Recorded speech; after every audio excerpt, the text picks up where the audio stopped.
첫 번째 지적장애입니다. 지적장애는 아동 중에서도 표준화된 지능검사에서 IQ 70 미만인 경우를 우리가 지적장애라고 이야기를 하는데, 비교적 낮은 지능을 가지고 있고 학습 및 사회적인 적응에 어려움을 나타내는 이런 특성을 가진 아이들을 우리가 지적장애다라고 이야기를 합니다.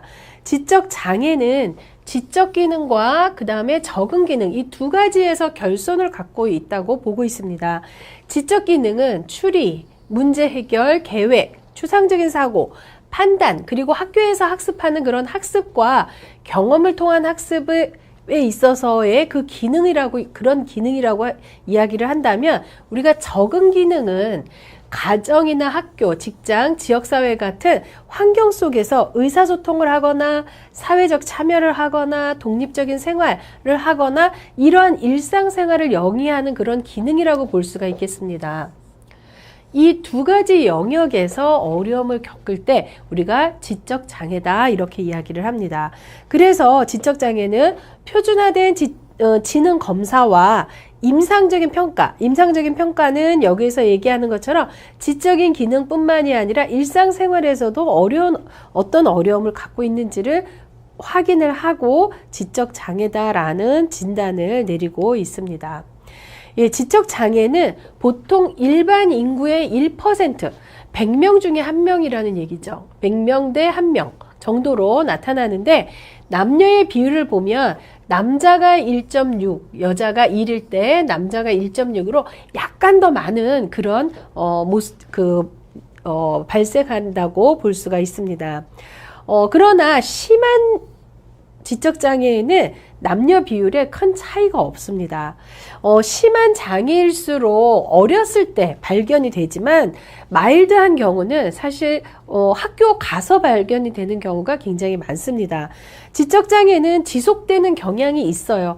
모든 지적장애가 꾸준히 똑같이 지능이 가는 것이 아니라, 지적장애는 느리기는 하지만 꾸준한 자극과 훈련을 통해서 아주 조금씩이라도 발전을 해 나가는 그런 양상을 보입니다. 그렇기 때문에 모든 지적장애인이 항상 계속 지적장애인이다 이렇게 볼 수가 없고, 때로는 시간이 지나면서 성인이 되면서 조금씩 더 나아져서 지적장애의 경계 이상으로 발전할 가능성도 있습니다.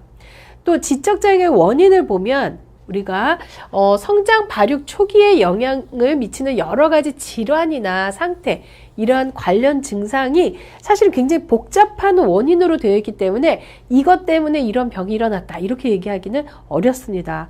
또한 지적장애를 유발하는 주요 원인으로 유전자의 이상을 보는데, 이 유전자의 이상은 임신 중에 태내 환경에 이상이 있거나 또는 임신 및 출산 과정에서의 이상, 아기를 낳으면서 산소가 결핍이 됐다든지 이런 경우가 있습니다.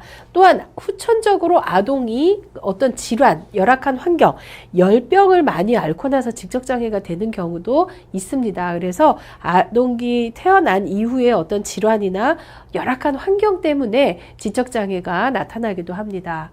지적장애의 약 5%는 유전자 이상인 경우가 나타나는데, 이 유전자의 돌연변이나 방사선, 약물, 화학물질, 바이러스에 의한 염색체 이상으로 인한 장애를 이야기를 합니다. 염색체 이상의 대표적인 지적장애는 여러분들이 많이 아시는 다운증후군입니다. 다운증후군. 근데 이 다운증후군은 여러 가지 원인이 있지만 그 중에서도 임신 중에 어머니가 아이가 임신한 줄을 모르고 아스피린이나 키닌에 인슐린 또는 여성 호르몬제나 알코올 등을 이 등과 같은 향정신성 약물을 사용했을 때에 다운증후군이 일어나는 이 퍼센테이지가 좀 높습니다. 그렇기 때문에 우리가 임신 중일 것을 임신을 빨리 확인을 하고 임신한 상태에서는 다른 약물을 절제하는 그런 노력들이 필요하겠습니다. 또 지적장애는 이 정도에 따라서 경도는 IQ 50에서 70 정도, 중등도는 IQ 35에서 40주 정도, 중증도는 IQ 20에서 34 정도, 고중증도는 IQ 20 미만으로 우리가